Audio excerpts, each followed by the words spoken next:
성경 말씀 로마서 1장 8절부터 17절까지 보겠습니다. 로마서 1장 8절에서 17절입니다. 제가 읽겠습니다. 로마서 1장 8절에서 17절 말씀 제가 읽겠습니다. 1장 8절.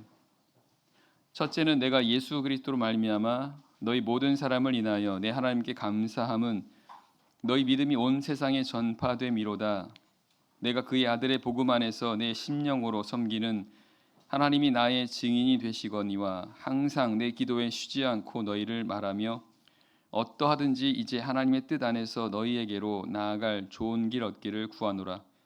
내가 너희 보기를 심히 원하는 것은 무슨 신령한 은사를 너희에게 나눠주어 너희를 견고케 하려 함이니 이는 곧 내가 너희 가운데서 너희와 나의 믿음을 인하여 피차 아니함을 얻으려 함이라.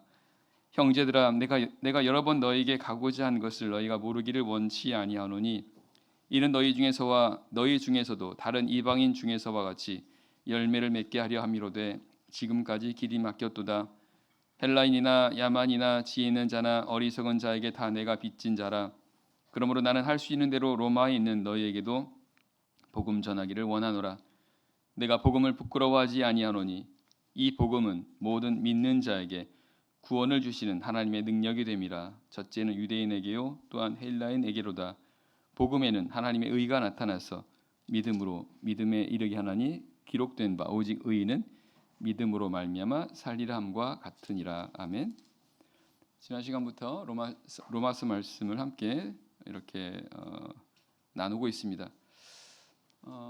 앞부분에서 바울은 자신을 소개하고 있습니다. 사도로 부르심을 받아 하나님의 복음을 위하여 택정함을 입은 자라고 이렇게 소개하고 있습니다. 그래서 바울이 자신을 이렇게 소개한 것은 이 바울에게 있어서 이 복음이라고 하는 것은 그의 사명이기도 하면서 또한 그의 모든 것이라고 바울은 이렇게 자신 있게 말하는 것을 느낄 수가 있습니다. 복음을 위해서 택장을 입은 자라고 이렇게 말합니다. 오늘 본문에서는 바울은 그 복음을 로마 교회 성도들에게도 이렇게 전해주기를 간절히 원하고 있는 그런 마음을 기록하고 있습니다. 그만큼 바울 사도에게 있어서 이 복음이라고 하는 것은 정말 귀한 것이고 생명과도 같은 것이라는 것을 알게 됩니다. 그래서 우리가 이 로마서를 통해서 이 복음에 대해서 우리는 알아야 됩니다. 그리고 바울 사도가 이 복음에 대해서 이와 같이 자랑했었던 것처럼, 그리고 복음을 위해서 목숨을 바칠 수 있었던 것처럼 이 복음이라고 하는 것이 도대체 무엇이기 때문에 바울이 이렇게 했는지 우리는 이 로마서를 통해서 그것을 우리가 깨닫기 원합니다. 그리고 그렇게 된다면 바울과 같은 그런 생각으로 또한 그런 마음으로 우리가 살아가며 신앙생활을 할 수 있으리라 믿습니다. 함께 살펴보고 교훈을 얻도록 하겠습니다. 8절 제가 다시 읽겠습니다. 첫째는 내가 예수 그리스도로 말미암아 너희 모든 사람을 인하여 내 하나님께 감사함은 너희 믿음이 온 세상에 전파됨이로다. 바울 사도는 하나님께 감사하고 있습니다. 그 이유는 너희 믿음이 온 세상에 전파되었기 때문이라는 것입니다. 여기서 말하는 너희는 로마 교회 성도를 가리킵니다. 이 말씀을 보게 되면 바울이 지금 감사하는 것은 이 로마 지역에 복음이 이제 들어갔다라는 것입니다. 그 복음을 통해서 이 로마 지역에 이제 믿는 자들이 생겨나게 되었고, 그리고 교회가 세워지게 된 것을 알 수가 있습니다. 바울은 이것으로 인해서 하나님께 감사하고 있다라는 것을 알게 됩니다. 이 로마라고 하는 지역은요, 당시에 가장 큰 나라였습니다. 모든 나라를 이렇게 식민지로 삼았던 대제국이었습니다. 그래서 당시 로마는 정치, 경제, 문화 모든 것의 중심지라고 할 수 있는 거죠. 그리고 그만큼 이 로마는 많은 것을 누렸습니다. 그 로마에 속해 있는 그 로마 시민들, 이 사람들은 정말로 모든 것을 이렇게 누릴 수 있었던 그런 사람들이었고요. 근데 그런 이 로마 사람들에게 이 복음이 들어가서 그들 가운데 복음을 받아들이고 그래서 믿는 자가 생겼다는 것을 보게 되면 이 복음이라고 하는 것이요, 바로 이런 사람들에게도 필요하다는 것을 알게 됩니다. 로마 사람들 같이 모든 것이 갖춰 있고 그리고 부족함이 없는 풍요로운 그런 어떤 삶을 살아가는 그런 사람들에게도 이 복음은 꼭 필요하다라는 것을 알게 됩니다. 왜냐하면 복음은요,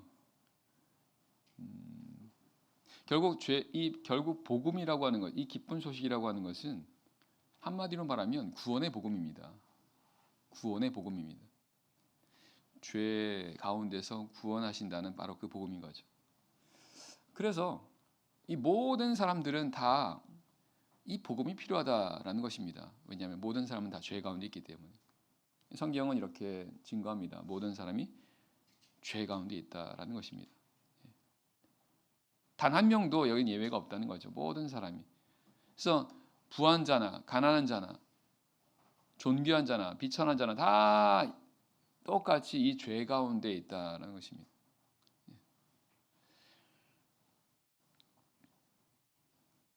이 로마 지역에 살아가는 사람들은요, 이런 어떤 좋은 환경 속에 살아가다 보니까 역사적으로 보게 되면 이 사람들은 굉장히 도덕적으로 타락해 있고 그리고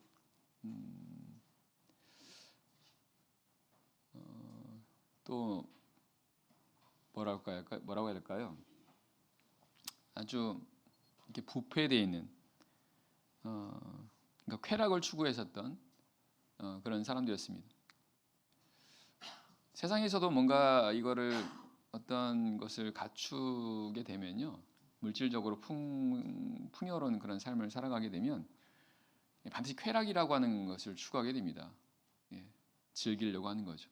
당시 로마 지역에 살아가는 사람들은 바로 그런 삶을 살았습니다. 실제 로마 지역은 정말로 이렇게 쾌락을 추구했던 곳이었다는 것은 역사적으로 이렇게 이제 증명이 되는데요. 그런 사람들, 그런 도덕적으로 타락하고 쾌락을 추구하는 그런 가운데 있는 사람들도 이 복음이 필요하다는 것입니다. 결국은 그런 쾌락을 추구하면 추구할수록 이게 뭔가 만족이 되는 게 아니라 결국은 더 갈증을 느낀다는 것입니다. 쉽게 말하면 사람들이 자기가 원하는 대로 자기 욕심을 따라서 어떤 세상의 삶을 누리고 그것을 뭔가 그런 쾌락을 추구하는 그런 삶을 살아가게 되면 뭔가 세상을 재미있게 살 것 같고 그리고 뭔가 누리니까 뭔가 행복한 삶을 살아갈 것처럼 여기지만 사실은 그런 삶을 살아가면서록 이 사람은 더욱더 갈증을 느끼게 되어 있습니다. 왜냐하면 하나님께서 인간을 영적 존재로 만드셨거든요. 영적 존재입니다. 영적인 것이 채워져야만 비로소 만족할 수 있는 그런 영적 존재로 하나님께서 인간을 만드신 것입니다. 그러니까 이게 안 채워지게 되면 그 어떤 것으로 채울 수가 없는 것이고 오히려 그런 물질적인 것을 추구하면 추구할수록 반대로 이 영적인 것은 더욱더 메말라지게 되고 갈증을 느낄 수밖에 없는 거죠. 그러니까 로마 지역에는 그 사람들도 그런 삶을 추구하니까 사람들 눈에 볼 때는 부족함이 없는 것 같고 모든 걸 다 갖춘 것처럼 보이지만 사실은 그들도 그런 이 복음을 필요로 했다라는 것을 알게 됩니다. 그래서 이 복음이 로마까지 들어갔다라고 하는 것은요, 이제 모든 사람들에게 이 복음이 필요하다라는 것을 알 수가 있습니다. 결국은 사람들은 누구나 다 이런 죄 가운데서의 구원을 필요로 하는 그런 사람들입니다. 죄 가운데 있다라고 하는 것은 결국은 그 죄의 지배를 받고 있다는 뜻입니다. 죄의 노예가 되고 있다는 거죠. 죄의 종이라는 겁니다. 죄에게 이끌리고 죄에게 늘 지고 그로 인해서 마음에 고통을 당하고 점점 마음에 불안과 그리고 괴로움이 있는 그 모습이 바로 죄 가운데 그런 죄 가운데 살아가는 그런 사람들의 모습이라는 것입니다. 그래서 표면적으로 볼 때는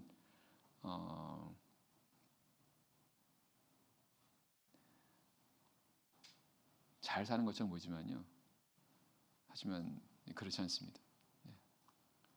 누구든 이런 복음이 없으면, 예수 그리스도의 복음이 없으면 절대로 잘 살 수가 없습니다. 만약에 누군가가 나는 예수님을 안 믿는데, 난 복음이 없는데도 근데 잘 살고 있다라고 생각하는 사람들은 착각하는 사람들입니다. 착각하는 것입니다. 자기 자신에 대해서 잘 보지 못하는 거죠. 착각하고 사는 그런 사람들이라는 것입니다. 예수님은 그런 세상에 있는 사람들을 가리켜 목자 없는 양과 같이 고생하며 유리하는 그런 삶을 살아가는 사람들이라고 말씀합니다. 예수 그리스도의 복음이 없는 사람들은 다 목자 없는 양과 같이 고생하며 영적으로 고생하며 방황하는 그런 삶을 살아갈 수밖에 없다라고 성경은 말씀하고 있습니다. 9절입니다. 9절 10절입니다. 9절 10절. 9절 내가 그의 아들의 복음 안에서 내 심령으로 섬기는 하나님이 나의 증인이 되시거니와 항상 내 기도에 쉬지 않고 너희를 말하며 어떠하든지 이제 하나님의 뜻 안에서 너희에게로 나아갈 좋은 길 얻기를 구하노라. 바울 사도는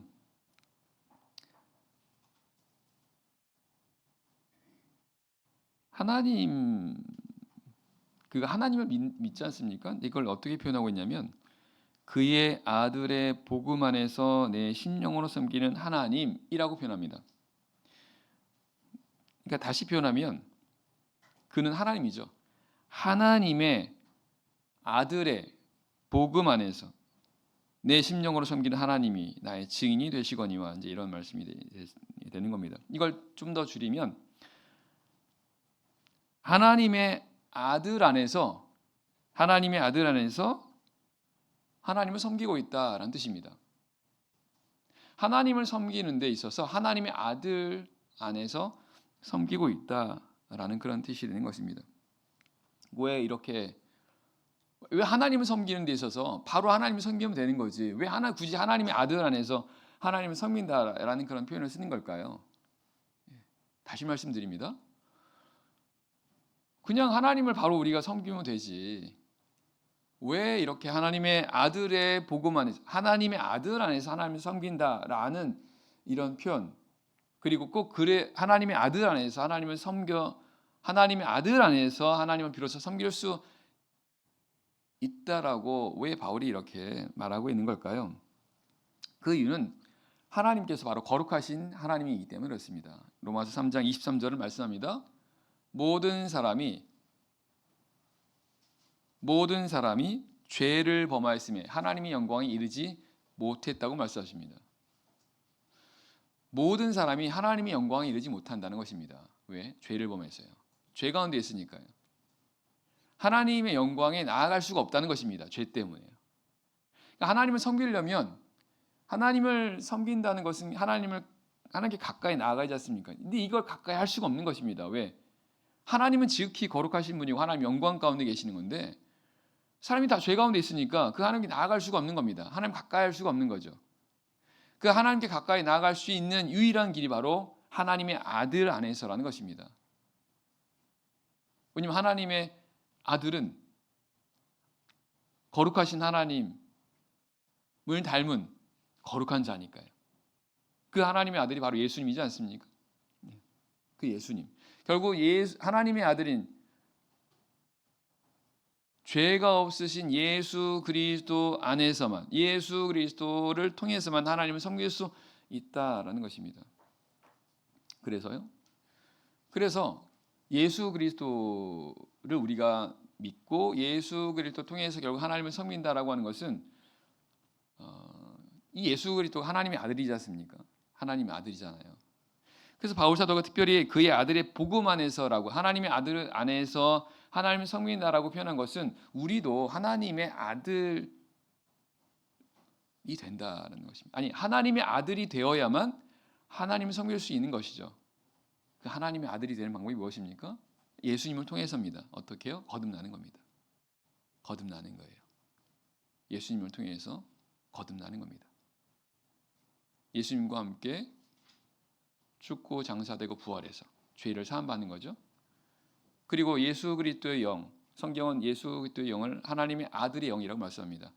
너희가 아들인 거로 하나님께서 그의 아들의 영을 너희 마음 가운데 부어주셔서 아바 아버지라 부르짖게 하셨느니라.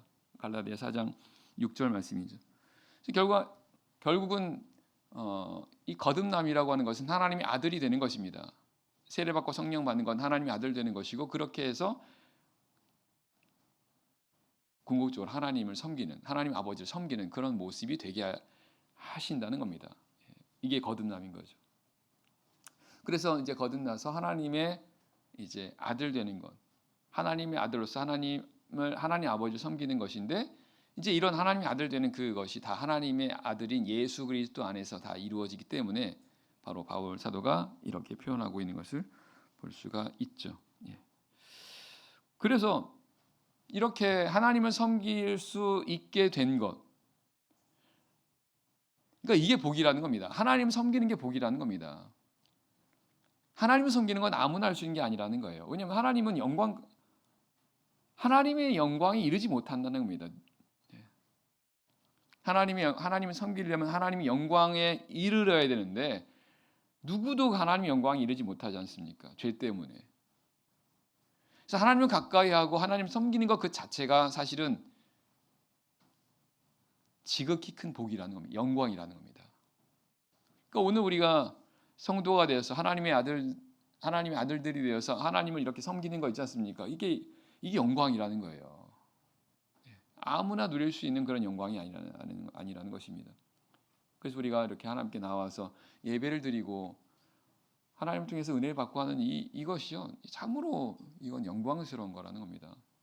그래서 우리 성도들은 이렇게 하나님을 섬기는 거에 대해서 귀찮게 생각하신다거나, 그리고 뭔가 힘들어 생각하지 마시고, 복이다, 복 받으러 가는 거다라고 생각하시면서 내가 기쁘고 자원하고 즐거운 마음으로 하나님께 나와 오셔서 하나님을 섬기는 자들 되길 바랍니다.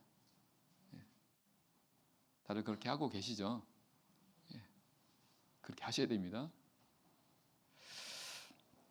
그러면서 바울 사도가 말합니다. 하나님이 나의 증인 되신다는 겁니다. 어떤 증인입니까?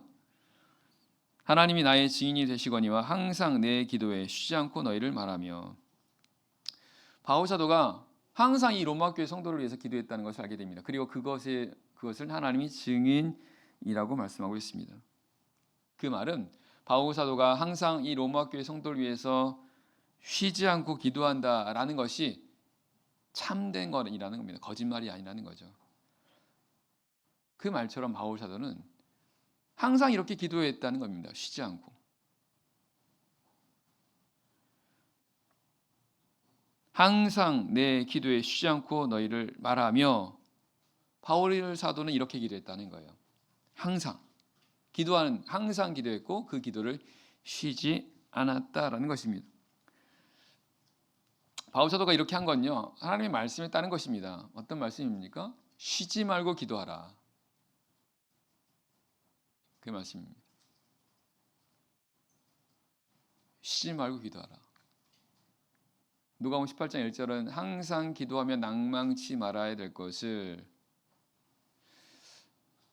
성경은 우리 성도라고 기도하되 항상 기도하라고 말씀하십니다. 그리고 쉬지 않고 기도하라고 말씀하십니다. 그래서 우리 성도는 그렇게 기도해야 한다는 것을 알 수 있습니다.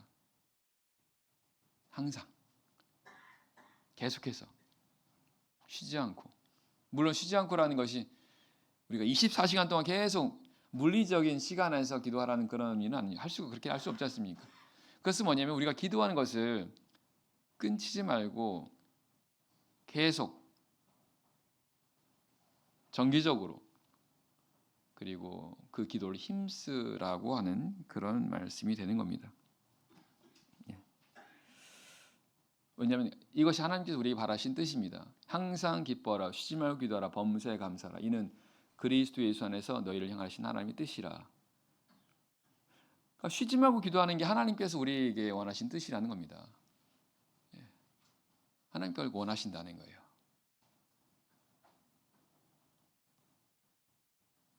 그래서 우리는 하나님 원하시는 대로 우리가 행해야 되지 않습니까? 그래서 우리가 항상 기도하고 쉬지 않고 기도하는 겁니다. 그래서 바울 사도도 이렇게 기도하고 있는 것을 보게 됩니다. 그래서 우리는 시간이 될 때, 기회가 될 때 우리가 계속 기도하셔야 됩니다. 기본적으로 우리는 정기적 기도하는 시간을 정해진 기도 시간이 있으셔야 돼요. 그래야 계속 기도하시지 않습니까? 정해진 기도 시간. 그리고 정해진 기도 시간만 기도하는 게 아니라 우리 할 수 있는 대로, 기회가 되는 대로 기도하는 겁니다. 그게 바로 항상 기도하고 쉬지 않고 기도하는 것입니다.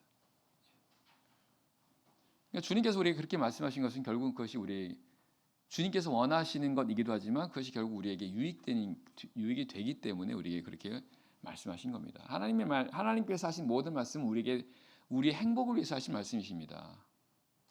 그래서 우리가 그 말씀을 따라 순종해서 하지 않습니까? 그게 다 우리에게 유익이 되고 복이 돼요. 시간이 없는데요. 너무 바쁜데요. 그럼에도 불구하고 내가 시간을 내서 기도하시면요. 은혜 받습니다. 복 받습니다. 무엇보다 하나님을 더 가까이 할 수 있습니다. 하나님을 더 가까이 섬길 수 있습니다. 그래서 그 은혜를 맛본 사람들은요. 그걸 계속해서 하려고 해요. 힘들지만 그 안에 하나님의 은혜가 있습니다. 그러니까 계속해서 할 수 있는 거죠. 그러면서 10절에 보면 바울이 기도합니다. 그럼 바울 사도가 이들을 위해서 어떤 기도를 한 겁니까? 너희에게로 나아갈 좋은 길을 얻기를 구하노라 이렇게 말합니다. 바울 사도는 이 로마 교회 성도들에게 어떻게든 가고 싶었어요. 그래서 그걸 위해서 기도했습니다. 그런데 어떻게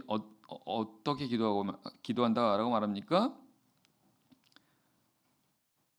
하나님의 뜻 안에서입니다.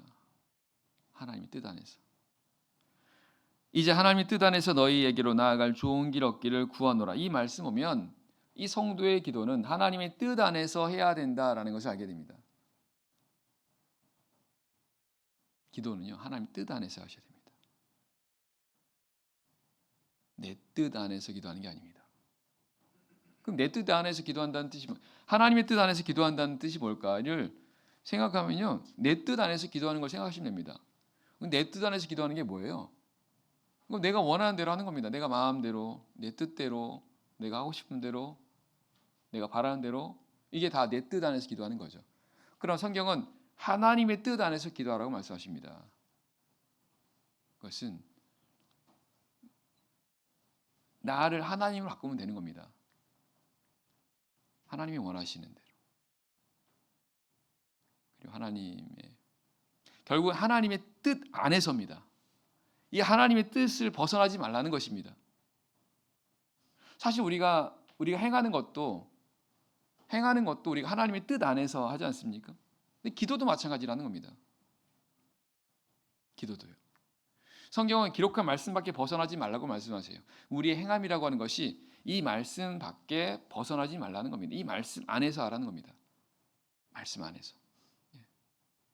근데 기도도 그렇게 하라는 거예요. 기도도. 왜냐하면 기록한 말씀 밖에 벗어나는 건 왜 그렇습니까? 이게 탐심이라고 말씀드렸잖아요. 지난 안식일 말씀에. 탐심이라고 하는 것은 지나친 거지 않습니까? 하나님의 뜻 안에서 지나친 게 이게 탐심인 거거든요. 그럼 기도도 마찬가지라는 겁니다. 기도도 우리가 하나님 뜻 안에서 기도할 때 이게 하나님 원하시는 기도가 되고 또 하나님의 응답하시는 그런 기도가 되고 우리에게 은혜와 복이 되는 기도인데 뜻을 벗어나서 하는 기도는 결국 내 욕심을 추구하는 그런 기도가 된다는 것입니다. 야고보 4장 3절을 말씀해 보면 구하여도 얻지 못함은 자기 정욕으로 쓰려고 잘못 구함이라고 말씀하십니다. 구하여도 얻지 못함. 기도하지 않으면 얻지 못합니다. 그런데 기도해도 얻지 못하는 경우가 있다는 겁니다. 자기 정욕으로 잘못 구하는 겁니다. 자기 정욕으로 쓰려고 자기 욕심을 위해서 구하는 거라는 겁니다. 이거는 하나님 뜻 안에서 하는 기도가 아니라는 거예요. 이건 자기 뜻대로 한다는 것입니다. 그럼 우리가 이거 하나님 뜻 안에서 기도하려면 우리가 어떻게 해야 돼요? 내가 지금 기도하려고 내가 지금 구하는 것이 하나님의 이 말씀과 맞는지를 봐야 된다는 것입니다.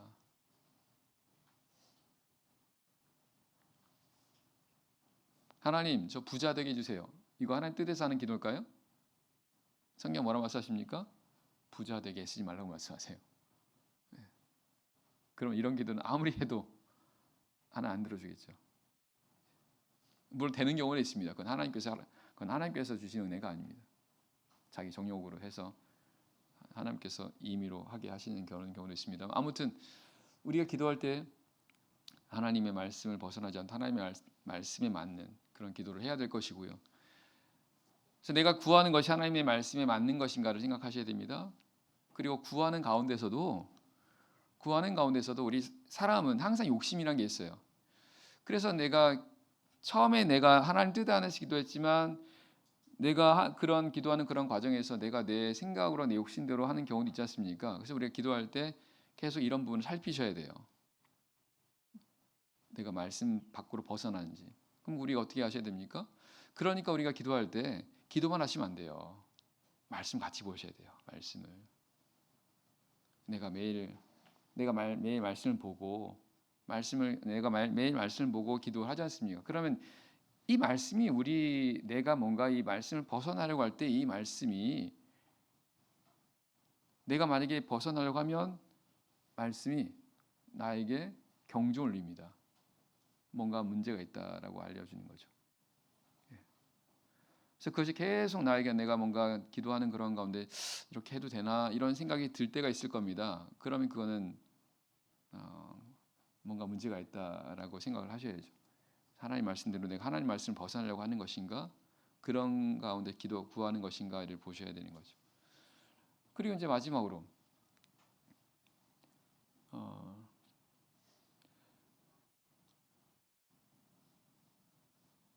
기도를 했습니다. 하나님께 이렇게 이루어지길 구했습니다. 결과가 내가 원하는 결과 아니에요. 어떻게 됩니까? 하나님 왜 내가 구했는데 이거 안 주세요? 이렇게 하는 게 아니라 하나님의 뜻으로 받는 겁니다. 하나님 뜻으로요. 지금 바울 사도가 지금 이들을 위해서 어떻게 기도했다고 했어요? 바울은 어떻게든 가려고 했습니다. 그들 로마 교회 성도를 방문해서 그들에게 뭔가 좋은 걸 주려고 했다는 것입니다. 하나님 허락하지 않으셨다고 말씀하세요.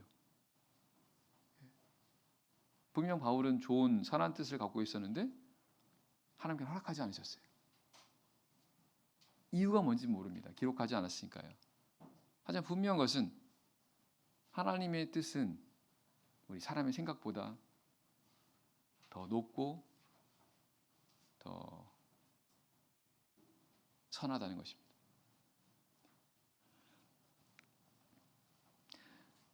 이사야 55장 8절 말씀에 여호와의 말씀에 내 생각은 너희 생각과 다르며 내 길은 너희 길과 달라서 하늘이 땅보다 높음처럼 내 생각은 너희 생각보다 높고 내 길은 너희 길보다 높다고 말씀하십니다. 결국 우리가 기도응답도 결국 하나님의 뜻 안에서 이루어진다는 거죠. 그리고 우리가 기도할 때도 하나님 제 뜻대로 해주세요라고 기도하는 게 아닙니다. 하나님 뜻대로 이루어지게 해달라고 기도하는 겁니다. 그게 하나님 뜻 안에서 기도하는 것입니다. 왜냐하면 내 뜻보다 하나님 뜻이 가장 높고 가장 완전하지 않습니까? 그렇잖아요. 우리 사람은 내 뜻이 이루어졌으면 해요. 왜냐하면 그렇게 하는 게 나에게 가장 좋은 거라 생각하는 거니까요. 하지만 성경은 그렇게 말씀하고 있지 않습니다. 오히려 우리 사람의 생각은요 믿을 수 없다고 말씀하십니다. 왜냐하면 우리 사람의 생각은 거짓되어 있으니까, 부패되어 있으니까, 욕심으로 가득 차 있으니까 결국 가장 완전한 것은 하나님의 뜻이라는 겁니다. 하나님 뜻. 그 하나님 뜻이 이루어지는 게 가장 좋은 거라는 거예요. 그래서 우리는 기도할 때 이 부분에 대한 믿음이 필요합니다. 하나님의 뜻이 오직 온전하다는 것. 그래서 우리가 구하는 것도, 물론 우리가 하나님께 구할 때 우리가 기도할 때 내가 이렇게 하는 게 하나님 뜻이라고 생각을 해서 구하지 않습니까? 어쨌든 하나님 뜻이라고 하는 생각에서 우리가 구하시는 거죠. 예.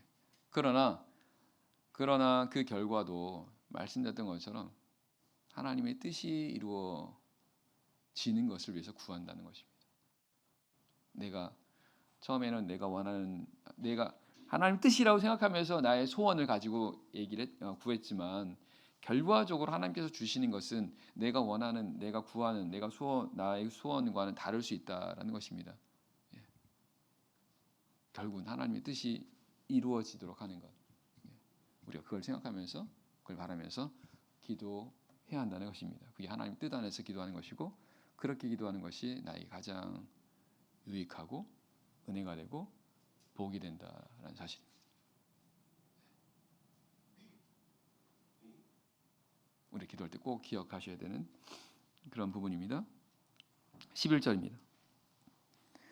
11절, 내가 너희 보기를 심히 원하는 것은 무슨 신령한 은사를 너희에게 나눠주어 너희를 견고케 하려 함이니, 이는 곧 내가 너희 가운데서 너희와 나의 믿음을 인하여 피차 안위함을 얻으려 함이라.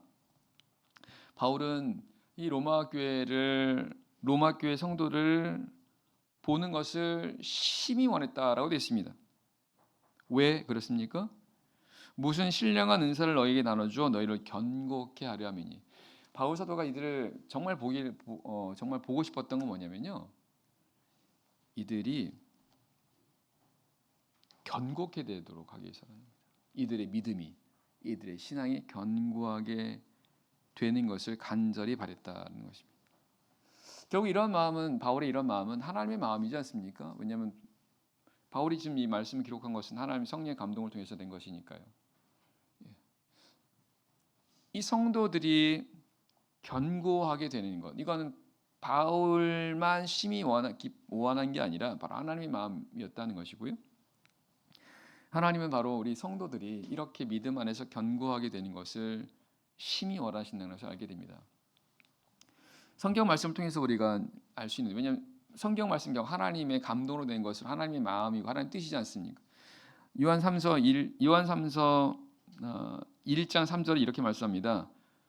요한 사도가 쓴 기록이 말씀이지만 하나님의 이런 감동이죠. 내가 내 자녀들이 진리 안에서 행한담을 듣는 것보다 더 즐거움이 없도다. 사도 요한에게서 가장 큰 즐거움은 뭐냐면 이 성도들이 진리 안에서 행하는 것이라고 증거합니다. 이게 가장 큰 기쁨이라는 겁니다. 이게 하나님 원하시는 거예요. 그러면 하나님께서 기뻐하시는 거면 우리도 기뻐해야 되지 않겠습니까? 하나님의 원하신 것이 우리가 원하는 것이 되고, 하나님의 뜻이 우리의 뜻이 되게 하는 것. 결국 점점 우리가 신앙생활을 통해서 하나님과 하나가 되는 거지 않습니까?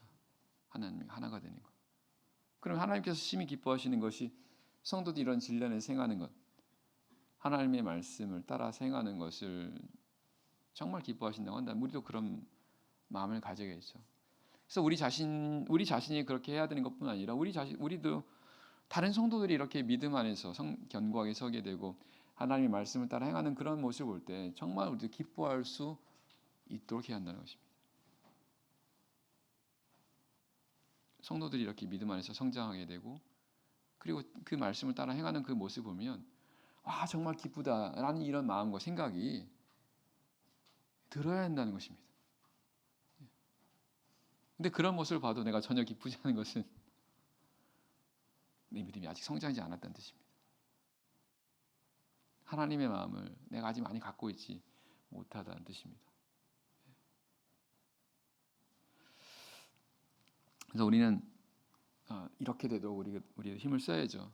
그래서 우리 나뿐 아니라 우리 성도들이 이런 신앙 안에서 견고하게 되도록, 그렇게 되도록 하기 위해서 서로 권면하고 서로 기도하고 하는 그런 모습이 서로 필요하다라는 걸 알게 됩니다. 13절입니다. 13절.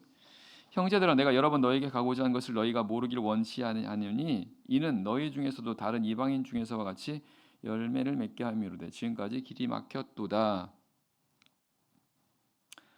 네. 바울이 가고 싶었습니다. 하나님 허락하지 않으셨어요. 예. 아까 말씀드렸던 바로 그런 이유입니다. 그래서 우리가 알지 못하는 게 우리는 알지 못하는 게 너무 많습니다. 네. 하지만 하나님 모든 걸 다 아십니다. 우리는 당장 앞에만 보지만 하나님은 그 모든 걸 보시고 심지어는 영원까지 보시는 하나님이지 않습니까? 그 하나님께서 하나님 뜻대로 이렇게 인도하시는 거죠. 그래서 우리가 어떤 경우에는 이건 하나님 이렇게 하는 게 이렇게 하면 분명히 좋을 것 같음에도 불구하고 정작 하나님께서 허락하지 않은 그런 경우들도 있습니다. 그럼 우리가 알지 못하는 어떤 부분이 있다는 것입니다. 그래서 그 하나님께서 결국은 하나님 뜻대로 하신다라는 것을 우리가 알아야 될 것이고요. 지금 바울 사도가 이들에게 왜 가고 싶어 하느냐? 너희 중에서도 다른 이방인 중에서와 같이 열매를 맺게 하려 함이로되라는 겁니다. 바울은 가서 이 로마 교회 성도들이 열매를 맺도록 하기 그걸 원했다는 것입니다. 그게 아까 몇 절입니까? 11절에서는 너희를 견고케 하려 한다라고 하셨습니까? 그런데 이런 것들을 위해서 이런 것들이 되도록 하기 위해서 바울 사도가 아니요, 다시 말합니다. 그럼 이런 열매를 맺고 그리고 견고하게 된 이런 것들이 이루어지기 위해서 바울 사도가 그들에게 가서 뭐 하려고 하는 겁니까? 복음을 전해주려고 하는 거예요. 복음을요. 바울은 이 로마 교회 성도들에게 복음을 전해주면 그러면 이들이 더욱더 신앙적으로 견고하게 되고 그리고 열매를 맺게 될 거라고 하는 이 다른 이방인 중에서도 라는 것은 이 복음 때문에 다른 이방인 가운데 성도가 된 사람들이 열매를 맺었던 것처럼 이 로마 교회 성도들도 이 복음을 이들이 전해 듣게 된다고 한다면 열매를 맺게 될 거라는 것을 알았다는 것입니다. 그래서 이들에게 가서 복음을 전해주고 그리고 열매를 맺기 원했다라는 것입니다. 그럼 우리가 여기서 알 수 있는 것은 이 복음을 통해서 열매를 맺게 된다는 것입니다. 그 열매가 뭐예요? 변화입니다. 변화. 성장입니다. 복음은 이렇게 열매를 맺게 합니다. 그 복음을 받아들이고 그 복음을 깨닫는다고 한다면 이 복음이 그 성도의 삶 가운데서 반드시 열매를 맺게 된다는 것입니다. 그 복음을 통해서 그의 삶이 변화되고 신앙이 견고하게 되면서 신앙이 성장하는 반드시 이런 하나님의 은혜가 있다는 것입니다. 바울이 이걸 확신한 거예요. 그래서 가서 로마 교회 성도들한테 가서 이것을 주려고 신령한 은사를 나눠주려고 그렇게 바랬다라는 것입니다. 그럼 우리가 이 말씀 통해서 우리가 알 것은 이 복음이라는 것은 반드시 이런 어떤 열매를 맺게 된다라는 것을 알아야죠. 복음이요. 왜냐하면 복음은 살아있는 하나님의 능력이니까요. 그 하나님의 능력을 통해서 이런 열매들이 맺혀진다는 것입니다. 그러니까 바울 사도는 그래서 이 복음에 대해서 지금 자랑하고 있다는 것을 뒷부분에서 이제 증거하고 있는데요. 14절입니다. 14절, 15절입니다. 14절. 헬라인이나 야만이나 지혜 있는 자나 어리석은 자에게 다 내가 빚진 자라. 그러므로 난 할 수 있는 대로 로마인은 너에게도 복음 전하기를 원하노라. 바울은 이런 사람들에게 내가 다 빚진 자라고 말합니다.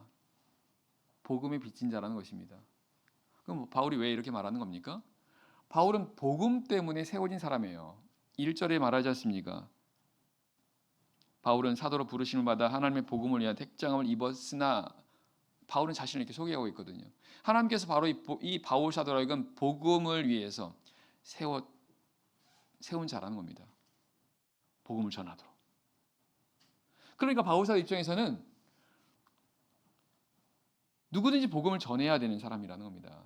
그러니까 복음을 전해듣지 않은 사람들한테는 바울은 복음의 빚진 자라고 생각한 것입니다. 복음의 빚진 자. 복음을 전해야 되는데 전하지 못한 사람들에서는 누가 됐든 간에 바울에게서는 복음에 대한 빚진 자. 왜냐하면 하나님께서 이 복음을 전하라고 바울을 부르셨고 바울에게 은혜를 주셨고 바울을 이렇게 세우셨기 때문이다라는 것입니다.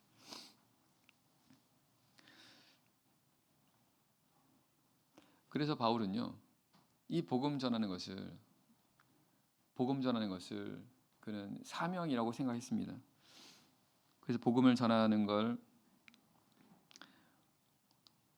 고린도서 9장 16절 보게 되면 내가 복음을 전할지라도 자랑할 것이 없으면 내가 부득불할 일입니다. 만일 복음을 전하지 않으면 내가 화가 있을 것입니다. 이렇게 말합니다. 복음을 전하는 거를 이건 마땅히 해야 되는 일이라고 말합니다. 그래서 만약 복음을 전하지 않으면 자신의 화가 있을 정도라고 이렇게 표현합니다. 그만큼 바울 사도에게서 복음을 전하는 일은 이거는 반드시 해야 되는 그의 사명이요, 책임이요, 본분이라고 증거합니다. 그럼 바울만 그렇습니까? 아닙니다. 우리도 마찬가지입니다. 우리는 뭐 때문에 우리가 이런 복음을 전해야 되는 그런 사명과 책임이 있다라고 우리가 말할 수 있는 것입니까? 누가복음 4장 18절 말씀입니다. 주의 성령이 내게 임하셨으니 이는 가난한 자에게 복음을 전하게 하시려고 내게 기름을 부으시고 나를 보내사 주의 은혜의 해를 전파하게 하려 하심이라. 성령을 주시는 것이 바로 복음을 전하게 하시는 하나님의 보내심이라고 말씀하십니다. 바울 사도만 그런 게 아니라는 겁니다. 하나님께서 성령을 주시는 것은 결국은 우리들도 복음을 전하라고 주시는 하나님께 우리를 보내시는 하나님의 뜻이라고 말씀하십니다. 그래서 이 복음을 지금 바울이 말하는 것은 바울이 뭔가 특별한 사람이니까 하는 말이 아닙니다. 다 우리 얘기예요.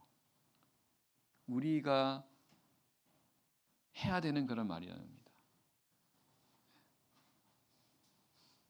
복음을 전하는 것은 우리가 마땅히 해야 되는, 그리고 그것은 다른 각도로 본다고 한다면 이 복음을 전하는 것이 그야말로 너무나 중요한 문제이기 때문에 그렇다라는 것입니다. 그러면서 15절에서 말합니다. 그러므로 난 할 수 있는 대로 로마에 있는 너에게도 복음 전하기를 원하노라. 그래서 바울 사도가 어떻게든 로마에 있는 성도들에게 복음을 전하기를 원하는데, 그런데 보세요. 자, 우리가 생각할 때 복음을 전하는 것은 하나님을 안 믿는 사람들에게 복음을 전하는 것이라고 생각하지 않습니까? 근데 바울 사도는 로마에 있는 너희에게도라 합니다. 결국 로마 교회 성도들이지 않습니까? 근데 그들에게 복음 전하기를 원한다는 거예요. 그 말은요, 이 로마 교회 성도들이 복음을 알긴 알았죠.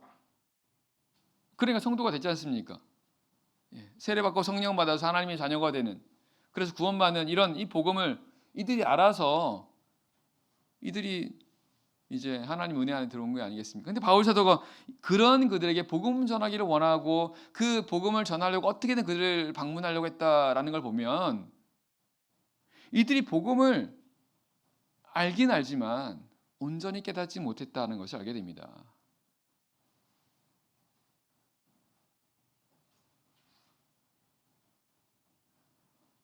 위에서 바울이 말하지 않습니까?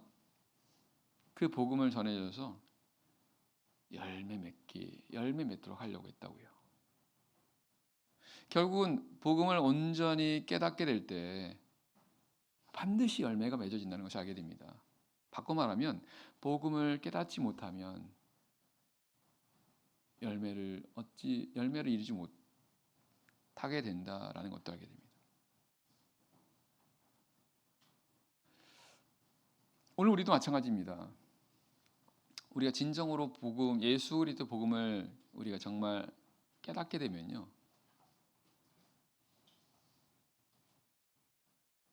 변화됩니다. 변화가 안 되는 게 이상합니다.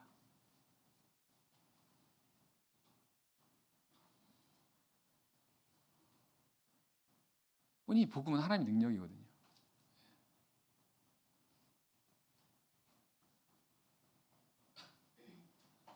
그리고 만약 어떤 성도가 오랫동안 신앙생활을 했습니다. 세례받고 성령 맞고 이미 오래되었음에도 불구하고 삶 속에서 어떠한 열매나 변화나 성장이나 이런 것이 없이 있는 가운데 있다. 복음을 깨닫지 못해서라고 말할 수 있습니다. 복음을 온전히 깨닫게 되면 그럴 수가 없다는 것입니다.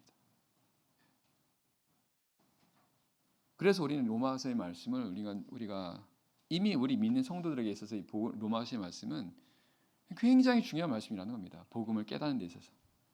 그리고 우리가 로마서의 말씀을 우리가 진정 깨닫게 된다고 한다면 변화될 수밖에 없다는 것입니다. 그래서 우리에게 로마서는 굉장히 중요한 말씀이에요. 우리 믿는 성도들에게 있어서. 그래서 우리는 로마서를 통해서 복음을 깨닫도록 하셔야 됩니다. 바울 사도가 그토록 전하려고 했던 이 복음, 그 복음을 우리가 깨닫도록 해야 될 것이고, 그 깨닫도록 하기 위해서 이 말씀을 로마서의 말씀을 우리가 정말 중요하게 생각하면서 그 말씀을 깨달아야 되겠는데요. 자, 계속 보겠습니다. 16절입니다. 16절 말씀. 내가 복음을 부끄러워하지 아니하노니 이 복음은 모든 믿는 자에게 구원을 주신 하나님의 능력이 됨이라. 첫째는 유대인에게요 또한 헬라인에게로다. 바울은 내가 복음을 부끄러워하지 않는다라고 말합니다. 왜 그렇습니까? 이 복음은 모든 믿는 자에게 구원을 주시는 하나님의 능력이 됨이라. 즉 바울이 복음 부끄러워하지 않았던 것은 이 복음을 믿는 자들에게 있어서 구원을 주시기 때문이라는 것을 바울이 알았기 때문이었습니다. 구원입니다. 이 복음을 통해서 구원이 이루어진다는 것을 알게 된다는 것입니다. 복음을 통해서 구원의 은혜를 얻게 된다. 이게 복음이라는 겁니다. 구원을 얻는다는 겁니다. 구원의 삶을 살아간다는 것입니다. 이게 복음이고 이게 기쁜 소식이라는 것입니다. 그러니까 바울이 이거를, 왜냐하면 우리 삶에 있어서 구원이라는 문제는 가장 중요한 문제라는 것입니다. 우리 삶에 있어서 구원의 문제, 죄 가운데서 구원을 받는 이 문제가 사실은 우리에게 가장 중요한 문제라는 겁니다. 사실 우리는 우리가 이걸 깨달으셔야 됩니다.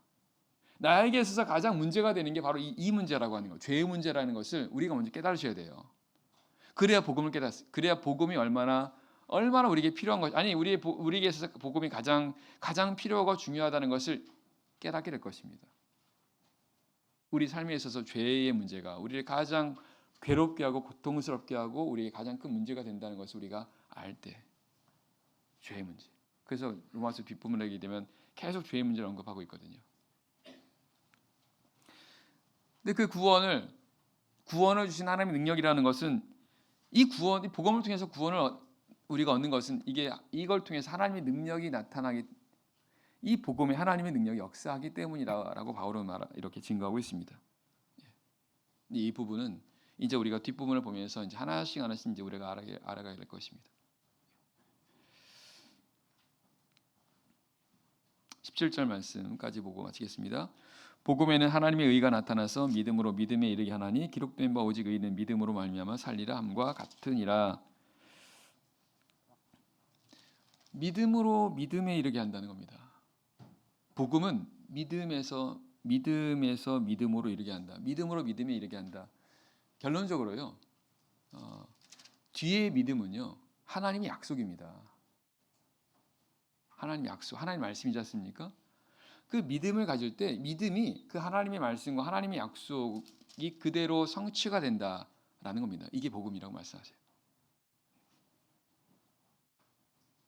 결국은 그 하나님의 말씀을 믿을 때, 하나님의 말씀을 순종할 때 그 말씀이 살아서 역사하는, 그렇게 역사하신다라는 그런 의미이고요. 이게 믿음의 비밀입니다. 성경에서 말하는 믿음의 비밀입니다. 그리고 이것이 바로 또한 복음이라고 말씀하시는데요. 이런 부분들은 이제 우리가 뒷부분을 통해서 하나씩 우리가 볼 부분이고요.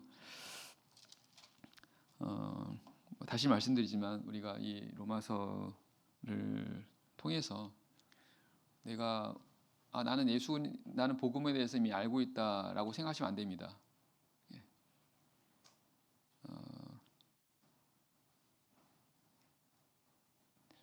우리는 이 복음을 정말 깨달으셔야 됩니다. 예. 그리고 이 복음의 삶을 사셔야 됩니다. 그렇게 될 때 예수 그리스도의 증인으로 살아갈 수 있게 되는 것입니다. 이게 동전의 양면으로 같이 있는 거죠. 그래서 이런 부분들을 이 로마서 말씀을 통해서 우리가 깨닫게 됐으면 좋겠습니다. 기도하시겠습니다.